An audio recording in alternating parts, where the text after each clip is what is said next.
Theorem 6.7 है बेटा triangle chapter की, चैप्टर 6 की। ये क्या कहते हैं इसमें, if a perpendicular is drawn from the vertex of right triangle to the hypotenuse, then the triangle on the both side of the perpendicular are similar to the whole triangle and to each other। अब देखिए कि right angle triangle मैंने बनाया जिसमें ये B 90 degree का angle है। ये कहता है राइट एंगल जो है वहां से अगर मैं हाइपोटेन्यूज के ऊपर एक परपेंडिकुलर ड्रॉ कर दूं, ये मैंने एक परपेंडिकुलर ड्रॉ कर दिया, BD, जो BD है वो परपेंडिकुलर है AC के। इसके अलावा एंगल B जो है बेटा वो 90 डिग्री दिया हुआ है। तो कहते हैं ये जो दोनों ट्रायंगल हैं, ये दोनों ट्रायंगल बड़े ट्रायंगल के सिमिलर होते हैं और दोनों ट्रायंगल आपस में भी सिमिलर होते हैं एक दूसरे के। यानी कि जो ट्रायंगल ADB है, ये छोटा ट्रायंगल, वो सिमिलर होगा ट्रायंगल ABC के, बड़े ट्रायंगल के सिमिलर होगा। इसके अलावा ये वाला ट्रायंगल, यानी कि ट्रायंगल ये वाला नाम हो गया इसका BDC, ये ट्रायंगल छोटा, ये भी सिमिलर होगा बेटा ट्रायंगल ABC के। और क्योंकि ये दोनों सेम ट्रायंगल के सिमिलर है, बड़े ट्रायंगल के सिमिलर है, तो दोनों आपस में भी सिमिलर होते हैं। यानी कि ट्रायंगल ADB सिमिलर होता है ट्रायंगल BDC।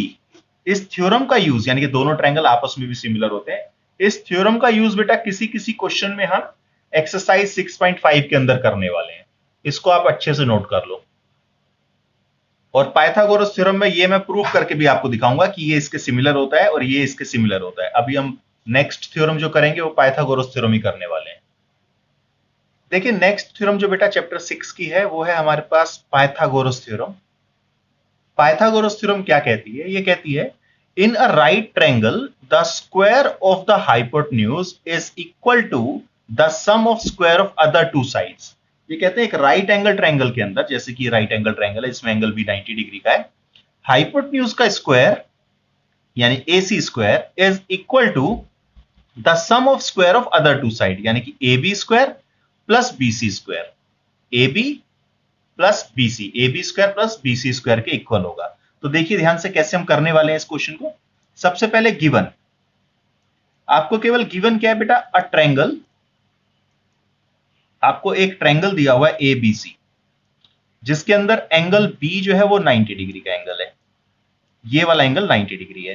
टू प्रूव, हमें प्रूव क्या करना है, हमें प्रूव करना है हाइपोटेन्यूज का स्क्वायर यानी कि AC स्क्वायर इक्वल है बाकी दो साइड्स के स्क्वायर के सम के, यानी कि AB square plus BC square. AC square equal है AB square plus BC square. Construction, एक छोटी सी कंस्ट्रक्शन हमें यहां करनी पड़ेगी इस क्वेश्चन को सॉल्व करने के लिए, इस थ्योरम को सॉल्व करने के लिए हमने क्या करना है, यहां एक परपेंडिकुलर ड्रॉ करना है। इस परपेंडिकुलर को मैं बोल देता हूं BD, ये 90 डिग्री का एंगल बन रहा है AC के साथ, यानी कि ड्रॉ किया हमने क्या बेटे, BD परपेंडिकुलर AC, ये मैंने परपेंडिकुलर ड्रॉ कर दिया AC के ऊपर। अब हम प्रूफ करेंगे। तो काफी आसान और इंपॉर्टेंट थ्योरम है, एग्जाम में ये थ्योरम या थेल्स थ्योरम, क्योंकि अब दो ही थ्योरम हमारे सिलेबस में है, तो इन दोनों में से एक थ्योरम पूछने के पूरे पूरे चांसेस हैं बेटा। तो कैसे हम सोल्व करेंगे देखिएगा। सबसे पहले मैं इस छोटे ट्रायंगल को ले रहा हूं और बड़े ट्रायंगल को ले रहा हूं, यानी कि in triangle ADB and triangle ABC, ये छोटा ट्रायंगल और कंप्लीट बड़ा ट्रायंगल, दोनों के अंदर देखिए एंगल A कॉमन है, ये वाला पार्ट जो है, ये वाला एंगल A दोनों ट्रायंगल्स के अंदर है, इसको हम कहेंगे कॉमन।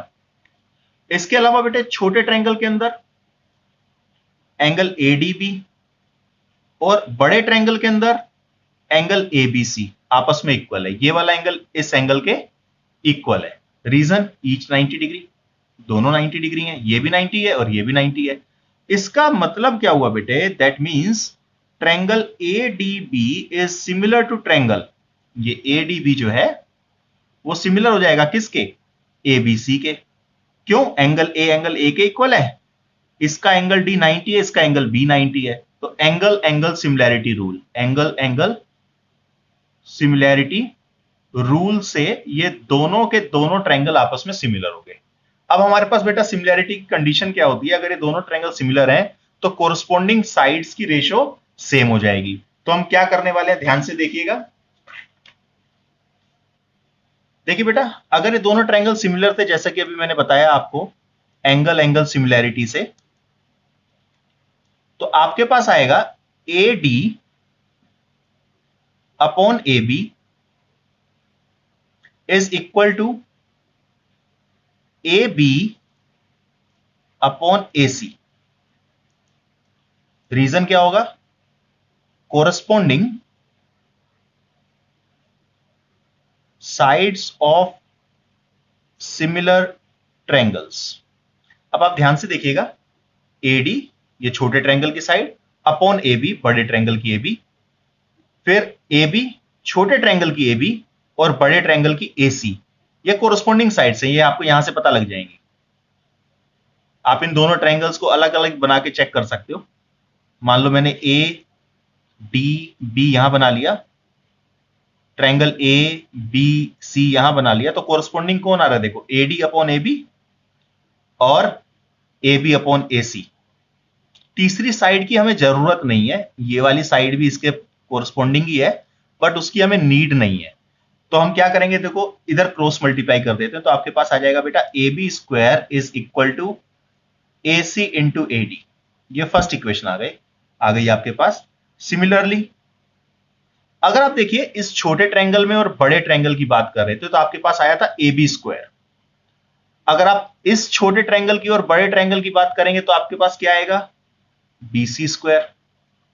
जब हम इस छोटे ट्रायंगल की बात कर रहे थे और बड़े ट्रायंगल की बात कर रहे थे, तो A C into A D आ रहा था।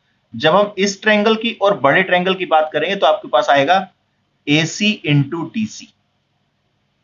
जब हम इस छोटे ट्रायंगल को और बड़े को सिमिलर करेंगे इसी तरीके से, तो यहां जैसे आपके पास आया A B square is equal to A C multiply A D, वैसे ही वहां पर आएगा आपके पास B C square is equal to A C multiply D सी।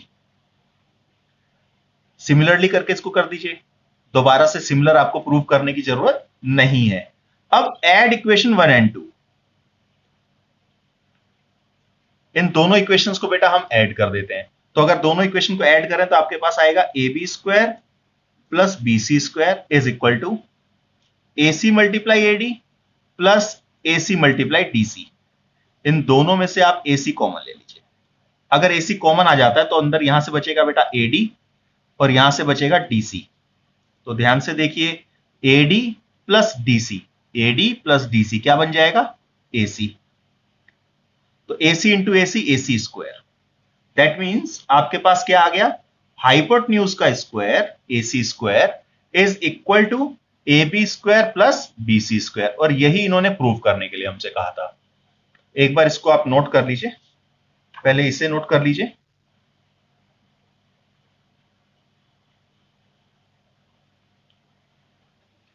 इसे भी नोट कर लो बेटा।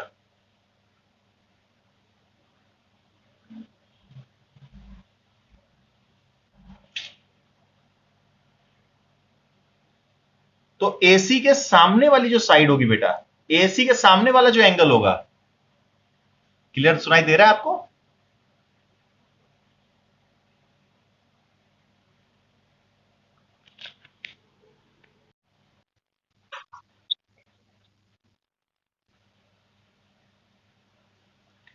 देखिए बेटा, एक्सरसाइज है हमारी 6.5।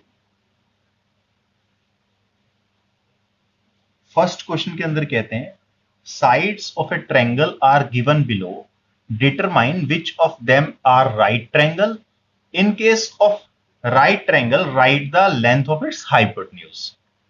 एक पार्ट में आपको करके दिखाता हूं क्या ये बोलना चाह रहे हैं। देखिए फर्स्ट पार्ट के अंदर इन्होंने 3 साइड दी हुई, जैसे 7 सेंटीमीटर, 24 सेंटीमीटर एंड 25 सेंटीमीटर। ये कहते हैं बताइए क्या ये राइट एंगल ट्रायंगल की साइड्स हैं या नहीं है। अगर राइट एंगल ट्रायंगल की साइड हैं तो बताओ हाइपोटेन्यूज कौन सा होगा, हाइपोटेन्यूज की लेंथ क्या होगी। देखिए हाइपोटेन्यूज सबसे लॉन्गेस्ट साइड होती है। अगर ये राइट एंगल ट्रायंगल हुआ तो ये हाइपोटेन्यूज होगा। अब हम पहले पता लगाते हैं कि क्या ये राइट एंगल ट्रायंगल है। तो देखिए इसकी एक साइड को मैं ए बोल देता हूं, ये आ गया 7 सेंटीमीटर। दूसरी साइड को हम बी बोल देते हैं, ये 24 सेंटीमीटर। और लास्ट तीसरी साइड को हम सी बोल देते हैं, 25 सेंटीमीटर। सबसे पहले बेटा हम ए स्क्वायर निकालेंगे। a is equal to 7 centimetre implies a square कितना आ जाएगा 7 स्क्वायर, 7 स्क्वायर यानी कि 49। ऐसे ही हम बी स्क्वायर कैलकुलेट करेंगे, बी स्क्वायर कितना आएगा बेटा 24 का स्क्वायर 579 576। और हम सी स्क्वायर कैलकुलेट करेंगे, सी स्क्वायर यानी कि 25 का स्क्वायर जो कि 625 होता है।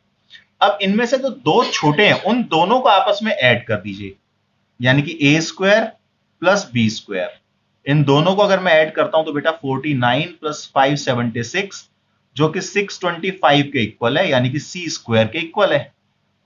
अभी आपको मैंने बताया कन्वर्स ऑफ पाइथागोरस के अंदर कि अगर किसी ट्रायंगल के अंदर